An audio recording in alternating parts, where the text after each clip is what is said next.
Good morning, everybody. This is Judith. I hope you're listening to Mad Love. Let's get into it. So, I'm listening to this book about the Illuminati, and it's a real thing. Uh, so, for all of us who've just been wondering if people have just been saying this is a thing, it's a real thing. It's a cabal. I think there's several factions within it, and they fight with each other because you're talking about these 13 bloodlines. And then, of course, they have to draft other people to do their bidding. So that's how you hear a Jay-Z or a Beyonce or some random star is part of it. But really, these original families are the real deal. And they have just been going around being menaces, financing wars, all kinds of things. Everything, they're basically bankers. And they go back, to the beginning of banking, which is a long time ago. And there is not anyone or any institution that they have not bought off. You heard Jeffrey Epstein say he was working for the Rothschilds. The Rothschilds go way back, and they have been behind a lot of destruction, or as LL will put it, destruction, terror, and mayhem. Yes, all of that. They've been doing all of that for a long time. And this is where you start to realize there's two justice systems. So I was watching First 48 last night, and I'm thinking, this lower tier justice system is working like a fine machine. It is working exactly like it's designed. If you murder somebody, if you assault somebody, if you're a child molester, you may not get caught the first time, but with DNA and cameras, you're gonna get caught. You're gonna get caught. And I still don't understand why these young people think they have to shoot you, and then think they're doing self-defense. Like he was coming at me. I had a case once where I watched this guy. I don't want to get off on that, but I watched this guy sit there, and he was convinced it was self-defense because this was a very sordid situation, so I'm not going to get into the details, but this guy decided he needed to have some sort of oral transaction after work, pulls up to the sketchy ass hotel, and decides he doesn't want to pay. So he starts manhandling the girls in the room. Well, through the adjoining door is the pimp, who also happens to be the boyfriend of the girl he's throwing around. And he enters, because he was in the next room watching their baby, yes. And he enters with a gun in his hand, but not raised. And this dude sat there for the longest, like, it was self-defense. He came in with a gun. And the officer's like, yeah, but the gun wasn't pointed at you. The gun was by his side. And two witnesses say that he was just coming in to find out what was happening, and you shot him because you were scared. That's not self-defense. This kid sat there for like 2 hours trying to rationalize it. But no, that's not self-defense. So I don't understand why people feel like they have to shoot folks. While I'm carjacking you, I'm going to shoot you just in case. I've seen that. I've also seen, I don't understand what you're saying. We get into a fist fight. You kick my ass. I'm embarrassed. I go to my car and I have to shoot you. I've seen that. So those people, y'all are all going to jail. And this whole no snitching shit, there's a lot of people that'll snitch on you. They do it all the time because they want to either lower their charges, or they don't want any charges, or they don't like you. And yeah, they'll tell on you. They'll tell the police anything they want to hear. Yeah, he did it. He did it because he's a punk ass. I can't stand him. There's no this false sense of loyalty that these criminals have to each other, and this no snitching. They did that to you on purpose. You understand that, right? They want our cities to be chaotic. That's why they did this whole progressive prosecutor bullshit in every major city.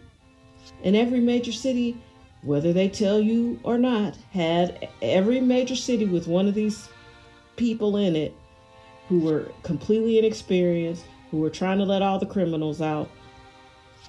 They don't want to tell you the truth, but it was a spectacular failure. Crime rates surged. I can tell you there were reports run within the office I worked in, and the racist guy that they hated, who happened to hire me, and I didn't have any problems with him, the jailing of black men was at one level, and then the progressive black guy gets there who hated my guts, coincidentally, it skyrocketed because he let everybody out and they all came right back. You know, you're saying people should be able to participate in this program. Well, I forgot what that stupid shit was called, but all his programs have been dismantled because they were all fake and you could never get any real numbers on them. His diversion program only gave numbers about the alternative courts, which are state run. His program was a disaster. He was letting felons into it. This dude is a complete fraud. I'm not naming his name right now, but you know if you know. But I have no compunction about roasting his ass with the truth, because it was horrendous working for him. And he just would stand up there and lie. And that's what politicians do. You know, people were getting their heads clunked in. I mean, we were working like crazy and crime skyrocketed. And they did this shit on purpose. This has all been by design because there's two systems. There's the system for the elite that keep people like Jeffrey Epstein alive. That motherfucker ain't dead. Who thinks he's actually really dead? Nobody. Is Ghislaine Maxwell actually in prison? I doubt it. She probably gets to come and go if she is, just like he did. These people are connected to the people who buy off the judges, who buy off, not all judges are corrupt, but there are enough levers in place that the higher up you go, you are untouchable. If I'm the banker of the world, there's not one person I can't bribe to do what I want, because people are fucking greedy and they have no character. That's why you can't trust any politician now. They have really just given up trying to be people of character. And it probably has always been that way, but in my lifetime, I remember when Bill Clinton stood up there and said he didn't have sexual relations with that woman and something was wrong with us for even thinking that. And then, ta-da, they produced a dress with some old sperm on it. And it's like, what in the world? And I was fairly young when that happened, but it was really disgusting. And I remember at the time thinking, this is not a us problem. This is a Hillary problem. Hillary has a lying, cheating ass husband. And then, of course, he goes on to be on Jeffrey Epstein's plane and island constantly because he's a fucking fuckboy. Bill Clinton obviously loves to knock him down. And, I don't think he's catching enough heat. I don't think Hillary is catching enough heat. None of these people are getting vilified like they should. Deepak Chopra, who is supposed to be the spiritual guru, put in emails to the devil that God is a construct. And like, let's get some young girls and have all this weird sex with them. You know what I mean? I mean, he didn't say that, but he was saying to Jeffrey, come to Israel and bring your girls. He likes underage girls. And this is what they don't want to tell you. All these people that they're fucking around with are not just underage girls. You all recognize they're not just teenagers who've hit puberty. Some of these people's predilection is children. That's what they like. Why is the Dalai Lama not being roasted for the fact that he asked a boy to suck his tongue? Or could he suck a little boy's tongue on camera? I forgot, that was like, what, 4 or 5 years ago? But it's disgusting. Like, what are you doing? How are these people not getting dealt with? How do you get to be a child sex pervert? You know what I mean? And it's just okay. I don't understand. And yesterday I was listening to this book and they explained the difference between being a Zionist and being a resident of Israel and basically being Jewish. You know, there we use all of these terms kind of like we apply them to all mean the same thing, but they don't. Zionism was never about religion. In fact, the founders of Zionism didn't care at all about the Jewish religion. They just wanted this land, which is crazy. I need to listen to it again before I can start sharing everything. But it was really fascinating because Zionism was a political movement. And these bankers and bought off politicians and have tried for years and years to be able to take over Palestine as if those people weren't there. And here's the kicker: genetically, it has been tested, and people are going to hate this, but genetically, it's been tested that the Jewish people or the people who live in Israel and the people who live in Palestine are genetically the same. They're genetically the same. The only thing that's keeping them at bay like this is religion and politics. Because Zionism is not about religion. It's about politics. It's about power. It's about a land grab. And then, you know, it's just insane. And you have all of these bankers who've been fueling war and chaos and tumult and just this shitstorm for years and decades. And before you go, well, that's them and it's over there, you can see it in America, because America's their big honeypot. America's the big experiment, because I don't know, evil, corrupt people figured out pretty early on that you could just buy your way to American loyalty. Like, that's not going to be too hard. You just, if you want something, you'll just buy your way to it. And you can blackmail people, and you can move people around, and you can take over industries. There's a big theory that the whole entertainment industry, music and film, were CIA psyops to control the kids, to get young people thinking a certain way, pro whatever their causes were, whatever they wanted them to think. And not sure why that cut off, but it did. Like I was saying, you can see it in film if you really look. Some of it is fairly obvious that there's been a lot of propaganda, you know. But people are waking up, and that's my hope, is that people continue to wake up and look and see that almost everything we've been told or taught is a lie. It's just a lie. A lot of this stuff has been manipulated and moved around to the nth degree by the powers that be. And these are people you don't even know their names. You certainly aren't voting for them. And they have all the money in the world because they're the genesis of money. Money does not come from God. Money is man-made pieces of paper with God's name printed on it in America. In God we trust. Okay. And if you look at it, there's all kinds of symbolism. A lot of founding fathers were like Masons, 33-degree Masons. I heard, this was interesting yesterday. I was listening to this book that the Bush family, they tell you they got their money from oil, but in reality, I think George W. Bush's grandfather was like Hitler's banker. And Hitler's not even who we thought he was. Hitler's family was Jewish. Hitler had like a Jewish grandparent, and they had to change their name for some reason. I can't remember why. But Hitler was propped up.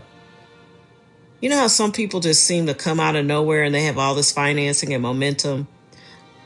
I'm going to guess that most of the time in history it's been because some bankers wanted something to happen. And that's what they did. Because if you think about it, how was Hitler able to do all that he was able to do without the help of American corporations? He needed cars. He needed gas. These bankers played both sides. And General Motors was a big part of what was going on over there. Standard Oil was a big part of what was going. Like, imagine you can't have a revolution without fuel. Think about it. We've all just been manipulated to the maximum of manipulation. We've all been brainwashed, and I think people are waking up and starting to realize, like, we got to do it different. And America's bought and paid for. So in order to, and I'm sure we're not the only one, it's just really obvious here because early on people thought, what a great opportunity. We're just going to buy our way to the top with these fools and let them think they're free and let them think they live in a democracy and let them think they have all these things that they don't necessarily have. So, yeah, it's an interesting time. And I think a lot of things are collapsing. A lot of things are not going to be the same. It's never going to be the same. Because once people know things, they can't deny it. And we're getting to a point where you just can't deny that there have been a lot of evil acts done to us. And they're going to say that it was for our good, but it wasn't. They've thrown American society into chaos. Because I'm telling you, these progressive prosecutors, they were in Los Angeles, they were in San Francisco, they were in St. Louis, Philadelphia. That's the only one that still has one. They were in Boston. They were in New York. They were all over in every major city. And they won't tell you the truth because these people lie. But I don't need anybody to tell me how it went because I was in one. And I lived in a city with 2 progressive prosecutors. And it was a disaster. Unmitigated disaster. And it's time to wake up and take control. We're not even taking anything back. We've never had this amount of control. We've never been free for real. There's always been some bankers. Think about it. Even in your city, look how your city is divided. Who decides where people get to live? The bankers. The bankers do. You know, who decides when we go to war and how much we're going to make? The bankers, the Rockefellers, the Rothschilds. And that those people have had generations of children that are still running these businesses. So the best thing I can advise you to do is arm yourself with as much knowledge as possible. Know when you're being manipulated and don't agree to it. Don't agree to it. That's all school ever was. And I love school, but that's all school ever was. They weren't trying to teach you to be a business person or a banker or somebody independent. You can't even major in hedge fund. What is, nobody knows what that is. You know what I mean? They don't teach you that stuff in school. They want you to be complicit. They gamed us all into going to college. Because you go to college, you'll be able to make more money. You'll spend more money. And then, now it doesn't even make sense. You can't even earn enough to pay for your degree in a timely manner. So use your discernment, get focused, be faithful. And I'm just really ready to see great things happen because I think this is a great time to be alive. Yeah, I really do. I'm encouraged because this has been some bullshit. And I'll look up the name of that book. It's really fascinating. I think it's called the 13 Bloodlines of the Illuminati by Fritz Springmeier, but I could be really wrong, so don't quote me on that. Have an amazing day. It's June the 11th. Happy birthday to my buddy Brian from my days at WashU. He was one of my favorite employees. Hilarious. Now, these guys have all grown up and got married and have kids. They're all middle-aged now. It's hilarious. But I'm happy for him because his beloved Knicks are in contention to win the championship. So, happy birthday, Brian. Take care, everybody. Bye.